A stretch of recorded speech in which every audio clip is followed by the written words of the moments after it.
بتواجد الترحيب بحضراتكم وبرحب بضيف الكبير والكريم الكاتب الصحفي الناقد الرياضي الكبير الاستاذ صلاح دندش مدير تحرير اخر ساعه. اهلا بحضرتك يا استاذ صلاح. اهلا استاذ حسين. بشكر حضرتك ان حضرتك موجود معانا. انا بشكرك على الاستضافه وسعيد دايما بتنورنا التقي بيك واكون موجود في النيل الرياضي. بتنورنا دايما وعايز ارسل من خلالك تحياتنا للاستاذ ضياء طبعا والف سلامه عليه، يعني انت عارف من الشخصيات الكبيره المحترمه في الوسط الصحفي، يعني عايزين نطمن عليه دايما. ربنا يكرمك. طيب وانت جاي حضرتك اكيد عامل 1000 حساب تمام و1000 حاجه في دماغ حضرتك، يعني هنزل ولا ما انزلش، اروح ولا ما اروحش، اتعامل ولا ما اتعاملش. لكن الاعلامي والصحفي عنده عين تانية وطريقه تعامل تانية، هو في مقدمه الخطوط زي ما بيقولوا عليه. هو محارب، هو بيدور، هو مستكشف، بيدور على فكره، بيدور على معلومه، بيدور على وجهه نظر. ايه اللي حضرتك مجمعه في بالك من ساعه ما خرجت البيت لغايه ما جيت حضرتك هنا؟ يعني اولا انك تقبل الدعوه عشان حضرتك وعشان استاذ حسن وعشان نيل الرياضه، فده شرف لينا.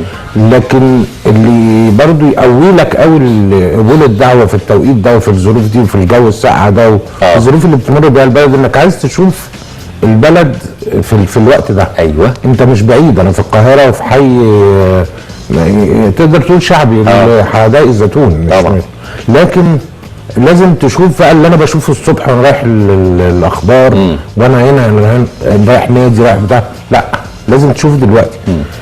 في مشهدين عكس بعض متناقضين. مشهد بيعكس حاله التزام واحترام للبلد وللاهل وللناس ولنفسك ولدينك والحاجات كتير قوي بانك تلتزم وتخليك في بيتك كويس.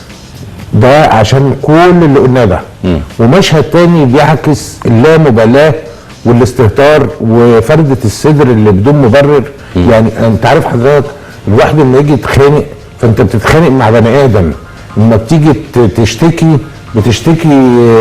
موظف، بتشتكي بتاع، لكن لما تيجي تتخانق لا قدر الله مع وباء مجهول شرس وغامض ومجهول مش شايفه، فانت بتعمل ايه؟ يعني انت مش شايف انه جاي لك فانت بتعمل حذرك. ده شفته ازاي يا فندم؟ شفته من خلال بشكل الفيديوهات اولا اللي منتشره. نمره 2 لما يكون في قرارات ملزمه من السيد رئيس الوزراء بانه الكافيهات مقفوله، يبقى ما ينفعش اقفل على نفسي كافيه جوه والولاد جوه. مين الولاد اللي جوه؟ اللي اهلهم هيتضروا اول ناس. ضروا ليه بقى؟ عشان ساب ابنه ما عرفش يتحكم فيه. أيوة. وسابه ينزل يروح كافيه او البلاي ستيشن ويقفل عليه. انا عندي بلال شاب ربنا يخليه عايز ينزل، ما هو انا مش بتاع حبسه ومفيش الكليه ومفيش، لكن انت اما تقعد تتناقش معاه في فكره ان المساله احنا مش في اجازه. يعني انت راجل ايه قاعد من الكليه اجباري عشان كذا، وانك هتاذي نفسك وهتاذينا وهتاذي ناس كتير وكذا وكذا وكذا، فيبدا يستوعب. بس انت بتاخده بالمناقشه وبتاخده بالعقل. انما اما الاهل يسيبوا اولادهم في كافيهات وعلى النواصي وعلى بتاع، انا شفت المشهدين. شفت الاحترام الشديد للنفس وللاهل وللبلد وللدين والكذا وكذا لكل حاجه. وشفت المشهد العكسي تماما اللي هو حاله الاستهتار، انه الناس في الشارع تحس انهم نازلين يتصوروا سيلفي مع كورونا بيدوروا عليها. هي فين كورونا عشان نتصور معاها؟ والطرزان انه ايه يصور نفسه وهو قاعدين. الوضع مختلف في فكره حظر التجول وكذا. انت لازم حظر التجول يبقى من جواك، مش هي الدوله احترمت ادميه المصريين فقالت لهم انا مش هعمل لك حظر على حريتك، ولكن انا هحط لك نظام وانت خليك واعي بقى. جميل. افهم. تخيل بقى حضرتك انك مش بيأذي نفسه. ما هي الكارثه انك مش هتأذي نفسك، انت هتأذي ناس كتير. بالظبط زي لا قدر الله حاله عزا. اللي بيخش العزا، انا امبارح كنت في صلاه جنازه العصر فشفت المنظر انه كم البوس والاحضان عشان تثبت المواساه. لا كتير في كتب كتاب تروح تلاقي كذا في حالات كتير في انك تخش الشغل الصبح فما هو كفايه السلام عليكم يعني. وده خلي بال حضرتك حاجات سلوكيات بتاع قصه انك تغسل ايدك كذا وكذا وكذا. قصه انه على فكره اقصى عقاب لهذا الفيروس انك تحترم نفسك قوي وتحترم المبادئ الصغيره وحاجات صغيره. بمعنى غسيل الايد ده في مشكله. طيب حته انك ما تنزلش تجري جري اخد المدام والعيال وننزل على السوبر ماركت عشان نملى 45 عربيه ونخرج كاننا جايين من كنا بنكون مجاعه بقى في الدول العربيه وجايين يعني عارف كنا في بتاع العمل يعني ايه يا جماعه في ايه؟ انك تدور على المطهرات وعلى الحاجات البسيطه اللي كانت متواجده اللي كنا بنستخدمها 2 جنيه. ده الوعي بقى، فين الوعي بتاع الناس؟ انت خلي بال حضرتك هتنزل تجيب 40 رغيف عيش. هتاكل ال 40 رغيف هيبوظ منهم 10 وهيترموا. ايوه وهينشف. طيب هتنزل تجيب 15 ازازه كحول السيلي ده اللي بيستخدم فيه. طب الحاجات الصغيره هي مش ما حصلتش البرفان.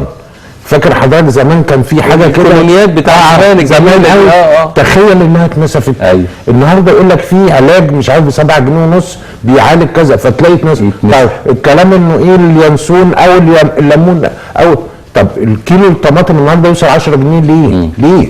يعني انت بتحارب مين؟ احنا احنا بنأذي نفسنا بنفسنا. هو انا عايز اقول ان الفيروس مش هو اللي بيحاربنا. لا احنا بنحارب نفسنا. بنحارب نفسنا باننا ننزل نصطاده في الشارع او نروح له. 2 افكار بسيطه جدا انك تتعامل معاه. يعني فكره النظافه ان انا طول اليوم على الحنفيه رايح جاي ربنا سبحانه وتعالى وابنا الميه بالظبط الصابون لانه امبارح كان الدكتور مجدي الصابون معانا. الفكره انه يا جماعه ليه بيقولوا الصابون؟ لان جدار الخليه بتاعه الفيروس ده فات دهون والصابون هو اللي بيدوب الدهن ده فبيكسر الخليه بيقضي عليها. فخلاص يعني هو ابسط حاجه الصابونه 2 جنيه دي هتخلص لك الموضوع. مساله بسيطه قوي. يعني الكلور الصغير يعني بص روح انت اشتغل في السوق السوداء. لكن انا ربنا سبحانه وتعالى حاطط بدائل كتير.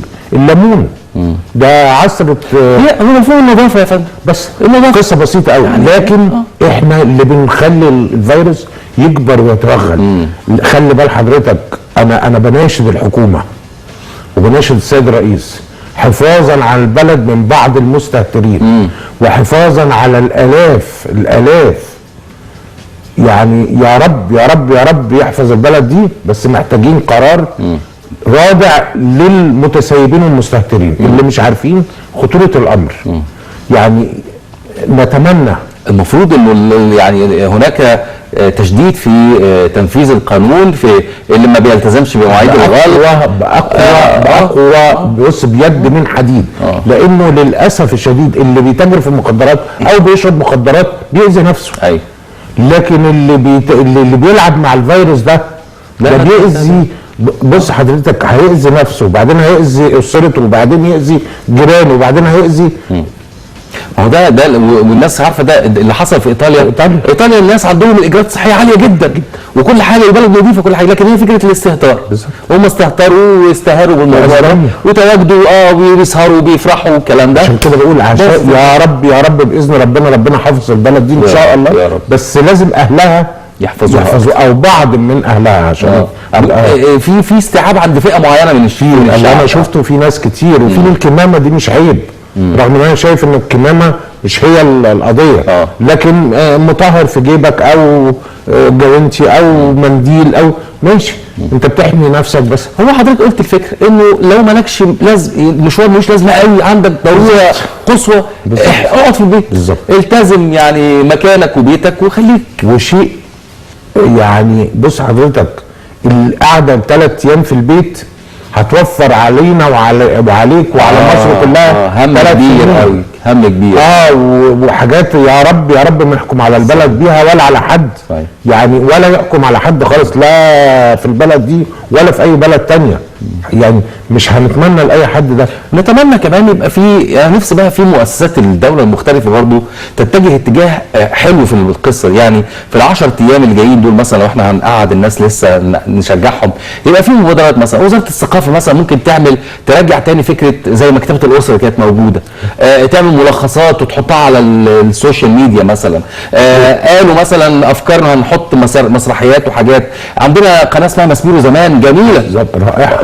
ده انا انا نفسي تقعدوا تتفرجوا والله متعه، انك حاله النوستالجيا الجميله عندك، الاستعاده الزمن الرائع، وتستمتعوا كده وتشوفوا الحاجات الجميله كده. بدل السوشيال ميديا اللي دمرتنا ودمرت شباب كتير، وهي اللي بتخلق النهارده قصص وحكايات وتاخدك في سكه ثانيه. فرصه خش على النت وعلى جوجل وعلى اتعلم، دور على يعني ازاي تقاوم الفيروس ده بالظبط. اتعلم ازاي دينك قال ايه، سواء مسلم او مسيحي. اتعلم حاجه جديده، فاهم؟ خش شوف، ازود لغه، ازود معرفه، معلومه في دين، في سياسه، في اقتصاد، في جغرافيا، في ظل انك ما بتقراش. جيل او معظم الجيل ما بيقراش. صحيح.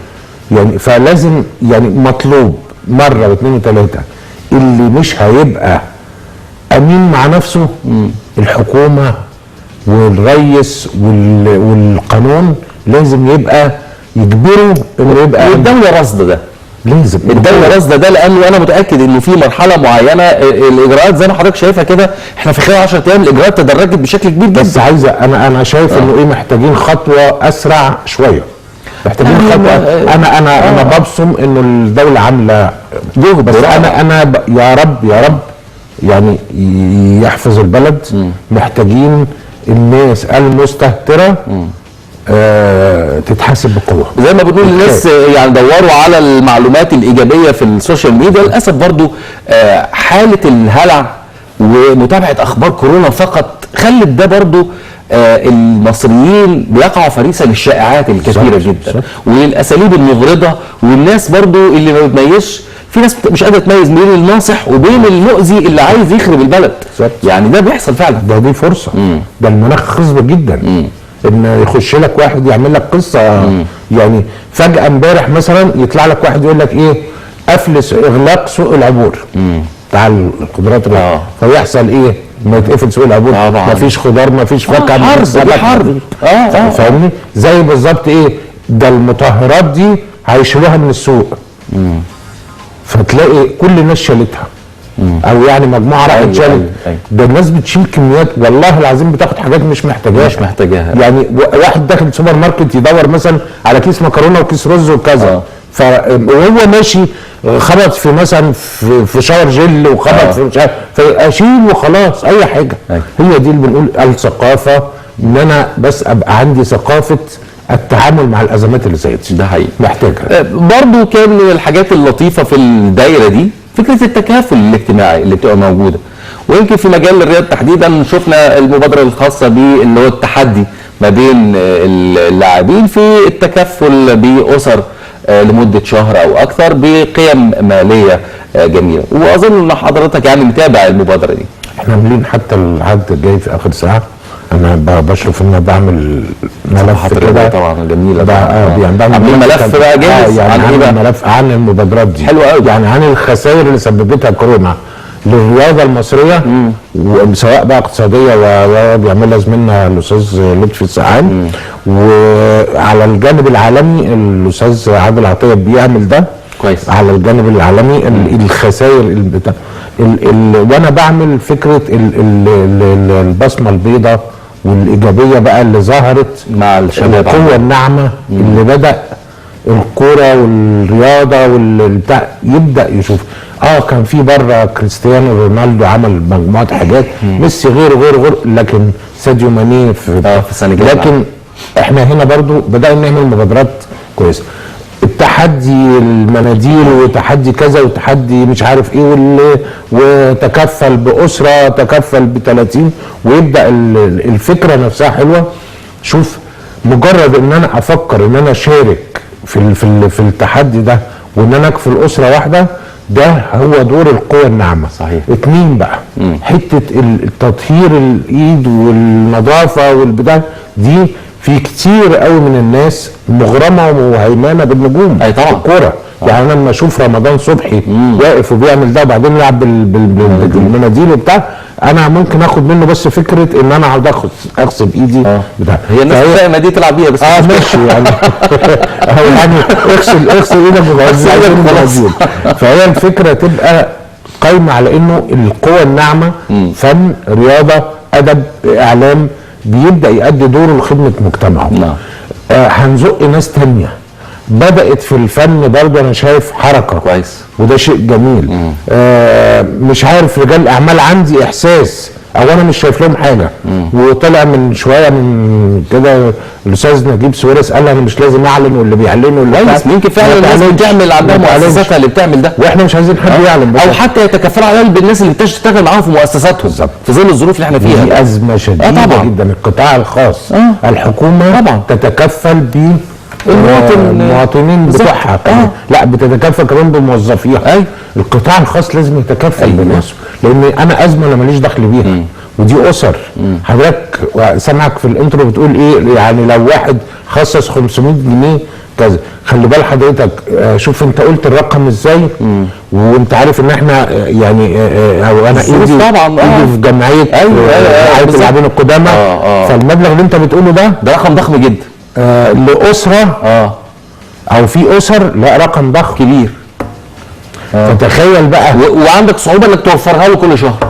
يعني ما تقدرش توفرها. يعني انا عارف ان في اللي كان لسه معانا اللي هو عمام حاج بيتكلم في الظروف الصعبه لكن الظروف صعبه لكن بتقدر تمشي. لكن الظروف بقت صعبه بجد. ما فرصه بقى نوجه.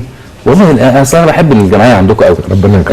الشباب الرياضيين اللي عاملين مبادرات الخير، احنا شفنا 30 و40 و50، نرجو منهم انه يوجهوا كل واحد من الاعداد دي 3 أو 4 اسر يكونوا موجهين لقدامى اللاعبين عندكم. هم عاملينها ضحايا المبادرات دي معموله لضحايا الفيروس نفسه. معموله للي ما شاء الله العدد كبير. يعني يعني نقدر فيكم يا جماعه جمعيه رعايه قدامى اللاعبين، انت في يوم من الايام هتبقى من قدامى اللاعبين برضه. بالظبط. فيعني حته خير كده تروح. انا بتمنى بس ان المبادرات دي كلها تخش. مش بتكلم على الجمعيه. ايوه يعني لا ده يعني جهه الكلام عليها. بتمنى انها تخش في جهه ولتكن التضامن الاجتماعي الوزاره وتبقى حاجه دايمه، حاجه مستمره. ايوه. انا سمعت مثلا شيكابالا في الفيديو بيقول انا لمده شهر كذا. انا محتاج منه شهر واحد في السنه. خلاص، بس احسب الحسبه على كل اللعيبه، واحد شهرين، واحد شهر، واحد 3 شهور، واحد كذا، هتلاقيها تجيب اسر كتير جدا. بس فين؟ تابعه لجهه رسميه تنظم الموضوع. جهه رسميه. وانا كمان وانا بعمل ده مطمن. بس لما اجي اعمل ده يعني ربنا يزيد، مش هيبقى موظف زي نجم كوره زي محمد رمضان زي كذا. يعني سمعت محمد رمضان اتبرع ب 2 مليون جنيه. كويس. احنا كنا بنتكلم في تعويض للراجل، وانا سمعت للطيار الازمه واصله 9 مليون جنيه في الشهر و9 مليون ونص وارقام كده.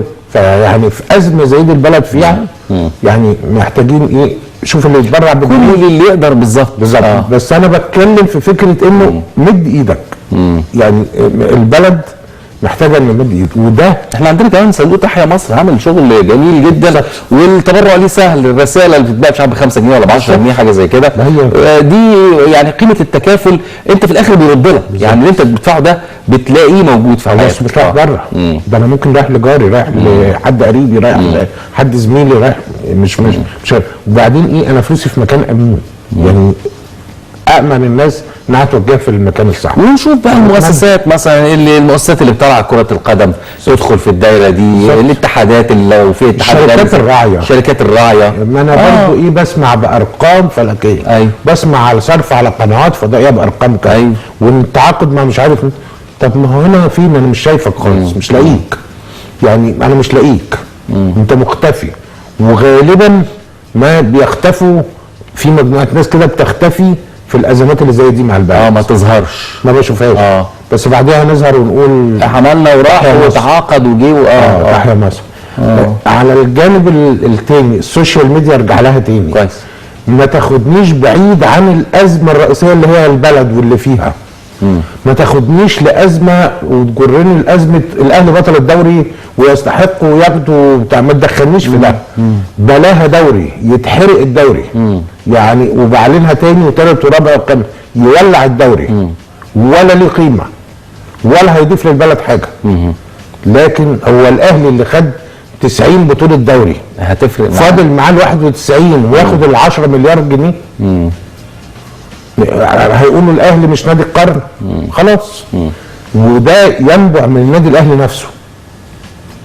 انه انما الولاد الصغيرين اللي طالعين على السوشيال ميديا وحرب القنوات احنا ده احنا بنتكلم في كارثه العالم كله بيترجلها. انا اروح اتكلم في انه الاهلي بطل الدوري ولا لا، والاهلي كذا وبعدين تعالى بقى حضرتك روح سيبك من الدوري والاهلي. النهارده بنتكلم في حسام عاشور. الشيزوفرينيا تتحكم في وسط الرياضي والاعلامي من ساعه الصبح كده الدنيا قايمه. حسام عاشور ده من 3 ايام 4 ايام حسام عاشور اللاعب التاريخي للنادي الاهلي اللي جاب مش عارف كام بطوله مع الاهلي، ابن الاهلي اللي رفض بتاعه. وحسام ده اتعرض عليه 30,000. الطبيعي انه هيبطل كوره والطبيعي انه هيعتزل، لكن انا مش مع فكره تعالى اعتزل وهنعمل لك وهنسوي لك وهنعمل لك خلاص. خاصه انه انا المعلومه عندي انه حسام النهارده كان رايح النادي الاهلي عشان يتكلم في التجديد. فالصدمه من سخن البارد، انت مش جاي تتكلم في التجديد، احنا جايبينك نقول لك ان الراجل فايلر مش عايزك، وده حقه تماما. بس ما تنساش انك عملت الكلام ده قبل كده مع طاهر ابو زيد ومحمود صالح وربيع ياسين وعلاء ميهوب وفلان وفلان. طيب لما يجي يسيبك لعيب عبد الله السعيد الانتماء والولاء وفين وبتاع، وخلي بالك ايه حسام عاشور هيروح فين دلوقتي؟ حسام حضرتك بتقول 10 مليون الزمالك، لا انا لو مني ادفع فلوس عشان العب في الزمالك. لا في الاهلي لا يعني ما خلاص يعني اكمل مشواري يعني خلاص لا خلاص مش هعاود يعني استحمل الحرقه الشديده اللي انت والصدمه اللي انت خدتها واعتزل. عايز تروح تلعب في الزمالك؟ لا ما تقوليش 10 مليون و15 مليون، لا كان الكلام ده من 4-5 سنين. لما انت طلعت واعلنتها صراحه الاهلي وبس. وبعدين ما نلعبش بقى الكره لا فيها الانتماء والمبادئ، لا حسابات ثانيه دلوقتي الاحتراف. خلاص نغير بقى زي فكره برضو شريف اكرامي عاجبني التعامل العاقل جدا. يتعامل مع زي اللي عمله عبد الله السعيد، زي اللي عمله هي كوره يعني. وبعدين يعني هي ناس كمان حطت بس موقف حسام عاشور قصاد موقف صالح جمعه والاداره منهم، موقف الاداره منهم تحديدا، وانه الكلام والموقف والتعامل المتمسك بالنادي وده الغير متمسك، العاقل والرزين والمهذب والاخر اللي بيعمل تصرفات مش عارف ايه. السن في حسابات تانية جوه اداره النادي الاهلي يعني. السن صالح لو الاهلي قال له استماره 6 هياخد تاكس من قدام النادي الاهلي لنادي الزمالك ب7 جنيه وهيمضي ب10 مليون جنيه. وعلى فكره ممكن يكون امتداد لجمال عبد الحميد وامتداد ويلعب مع اخوه وعبد الله وغيره وغيره ممكن مع اخواته الاثنين يعني فممكن ويكون تحدي. انما القضيه مش في ده يعني الناس يعني نتكلم ان الكره انتماء وولاء والفانيلا يا اما احتراف وبزنس وفي الاخر شغل. يبقى انت ما تجيش دلوقتي لعيب صغير طالع وتقعد تقول له لا تقعد في النادي الاهلي وتعمل كذا وازاي واحنا واللعيب عيني يقول لك لا انا ما امشيش والنادي الاهلي. طب احمد فتحي النهارده قال لك مش هقدر اسيب النادي الاهلي واروح عرض بيراميدز كبير وبتاع. بيراميدز طلع قال انا ما فوتش احمد، ما اتكلمتش خالص.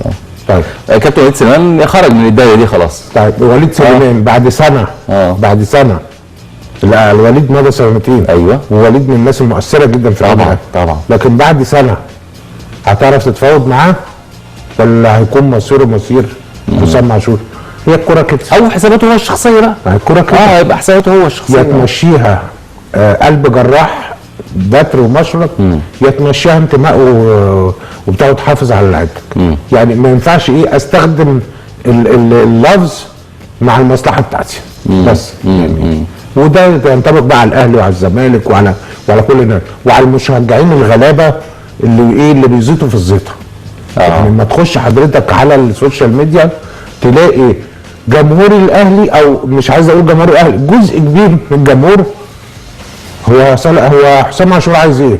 ما كفايه كده، انا مع قرار اعتزاله، هو ما لعبش بقاله سنه، هو ما يا جماعه ده انتوا اللي السنه اللي فاتت كنتوا بتقولوا ده اللعيب التاريخ ده في مقوله كانوا بيقولوها انه حسام عاشور خد بطولات اكتر من اللي الزمالك خدها.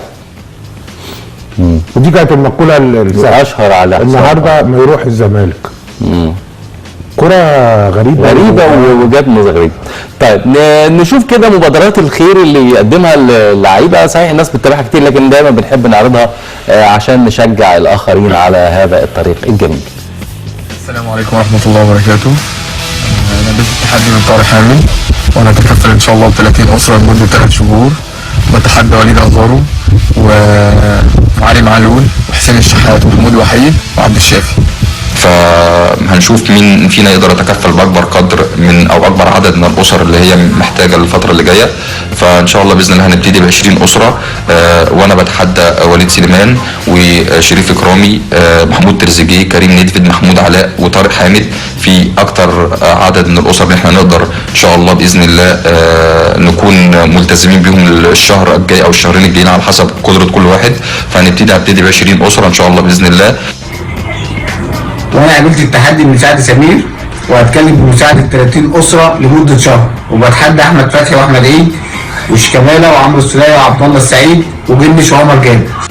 وانا قابلت تحدي سعد سمير، وهتكفل ب 40 اسرة ان شاء الله الشهر اللي جاي، وبتحدى احمد حجازي واحمد المحمدي وحسين السيد ومحمود علاء وكابتن حسام غالي وكابتن وائل جمعة وكابتن احمد فتحي وكابتن سيد معوض واحمد فهمي وكريم فهمي ومصطفى خاطر. وبتمنى كل الناس اللي تقدر تساعد على قد ما تقدر.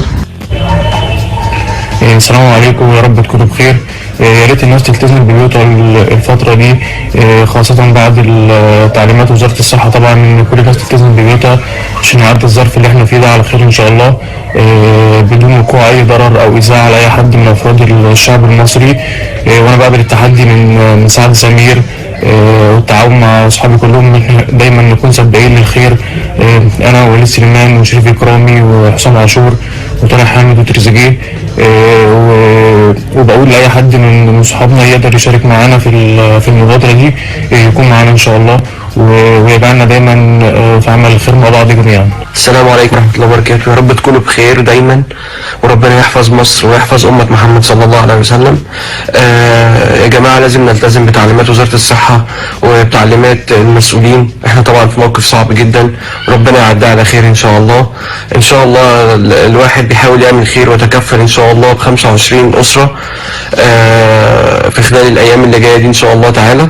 وانا بقبل التحدي مع سعد سمير ومع كل اصحابي ان شاء الله، حسام عاشور وشريف اكرامي وطارق حامد ومحمود علاء. وان شاء الله ربنا يكرم الجميع ويكرم كل واحد يفكر في الخير يا رب ان شاء الله. كل سنه وانتم طيبين، وربنا دايما يحفظ مصر ويحفظ امه محمد والوطن العربي جميعا ان شاء الله. عايزين الخير ده يبقى موجود في كل مكان، ويا ريت كل منطقه، كل شارع، كل حي يبقى فيه بوادر للخير على قد ما تقدروا. وزي ما قال كده الاستاذ صلاح، يعني في ناس ممكن تكون ال 300 جنيه و 400 جنيه 500 جنيه ده رقم بالنسبه لها ضخم جدا، مش قادره تدبره لاحتياجات ادويه وعلاجات، فممكن الناس تساهم. وهو ده التكافل اللي احنا محتاجينه، مش بس من لاعبي كره القدم. لا يا ريت يبقى وزي ما حضرتك قلت يبقى في جهه منظمه لده في العمارة. العمارة يعني احنا عاملين حاجه في اخر ساعه.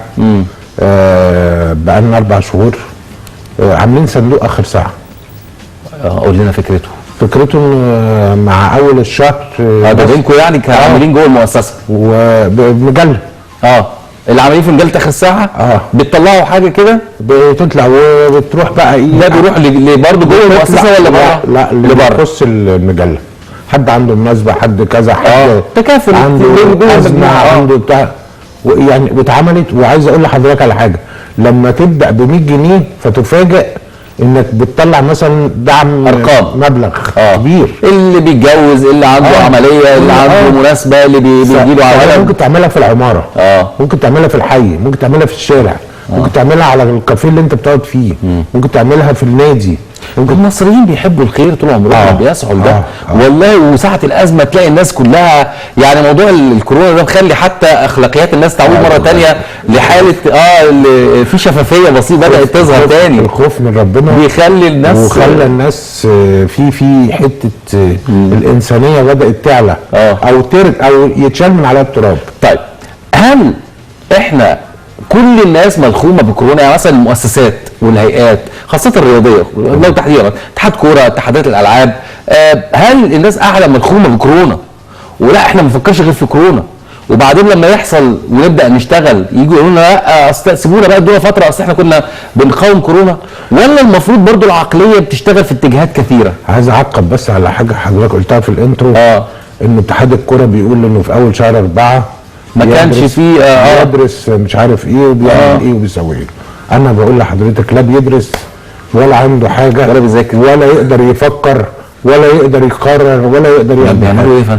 بص حضرتك احنا هنستنى فرصه ان الدنيا هديت عشان نشتغل، نستنى في اول شهر 4 اذا يا رب يا رب يا رب يعني الامور تكون في تحسن وفي خير، هيقول لك ايه عوده النشاط. طب عوده النشاط النهارده تقدر ترجع النشاط والزمالك يلعب وعنده 3 لعيبه بتوع بره، فلازم الطيران يعود. خلي بال حضرتك اللي يعني اللي انا عايز اقول لفظ بس اللفظ ايه اللي بيهجس وبيبيع كلمتين في الهوا ويعمل بيان ما يبلاش يعني ايه يبقى ايه يعني خليه حتى ايه يتصدق يدرس بشكل. كان في مثل زمان مش عارف كذب محبوك افضل من صدق مش عارف كذب متستف افضل من صدق مش عارف ايه حاجه كده يعني. يعني ما تتكلمش عن نشاط الكورونا خالص، ما تتكلمش. النهارده نادي الزمالك قفل النادي للاسبوع الثاني، صدر قرار وده قرار انا معاك. كل الانديه دلوقتي بتشتغل من 7 الصبح لغايه 5 لغايه 5 خلاص مفيش انشطه. الكافيتريات في الانديه مغلقه واي اماكن مغلقه جوه الانديه بس اماكن مفتوحه بس للاسف. فما تجيش تقول لي بقى ايه الاهلي هو في نادي بيتدرب؟ ما فيش. يجب بقى ان احنا نشوف البلد رايحه لفين، وانت فرصه عندك كاتحاد كوره وزاره رياضه الاتحادات كلها يعني تقعد وتعيد ترتيب اوراقك. ان شاء الله تحط ايه بلان 1 وبلان 2 وبلان 3. ايوه خطط من هنا السنه الجايه. لو ان شاء الله يا رب باذن الله يا رب بكره يرجع النشاط الرياضي يبقى هعمل كذا وكذا وكذا. ما تنساش انه في دوره طوكيو هتعمل ايه؟ مش عارفين كمان ما تنساش ان الدنيا كلها العالم كله نقل كل المباريات لمرحله التجميد الى ان يا رب يا رب يعفو عن العالم وتزيل الغمه وينتهي هذا الوباء فيبدا العالم يرتب ورقه تاني. انما ده الاتحاد الدولي ما يعرفش هيعمل ايه. ده يعني اكبر راس في الكاف قفل البيبان بتوعه وروح النهارده بقى نقعد نقول احنا الناس قاعده وهنعمل مش هتعمل حاجه ومش هيعملوا حاجه. يعني انا رايي الشخصي انهم يدوروا على دور اجتماعي دلوقتي ودور مؤثر لخدمه البلد دلوقتي ويرتبوا اوراقهم ويحطوا الخطط البديله.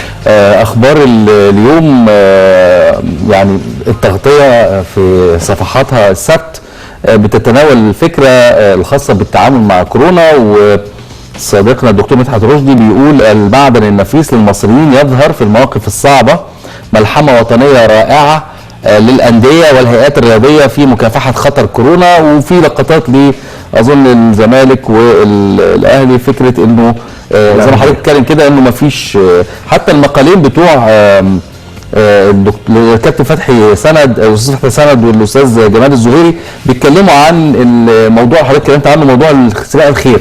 يعني عنوان مقال الاستاذ فتحي سند سباق الخير، وايضا الاستاذ جمال الزهيري ما اجمله من تحدي، ده عنوان مقاله. كمان موضوع عاملاه الاستاذه الهام عبد الفتاح، كورونا موت وخراب ديار، والدوريات الكبرى في ورطه وشركات البث تواجه ازمات ماليه. حتى عاملين شعار حلو قوي على الصفحه من فوق، احمي نفسك احمي بلدك خليك في البيت، وراسمين كمامه عليها ده المفروض شعار فجميل قوي يعني يسري في كل وسائل الاعلام وفي كل المواصلات تتحط والناس تؤمن بيه. ايوه وتفهمه. ايوه يعني القعده في البيت ما هيش كسل ما هيش رفاهيه. قاعده في البيت حمايه لنفسك ولاهلك ولجيرانك ولاحبابك ولبلدك.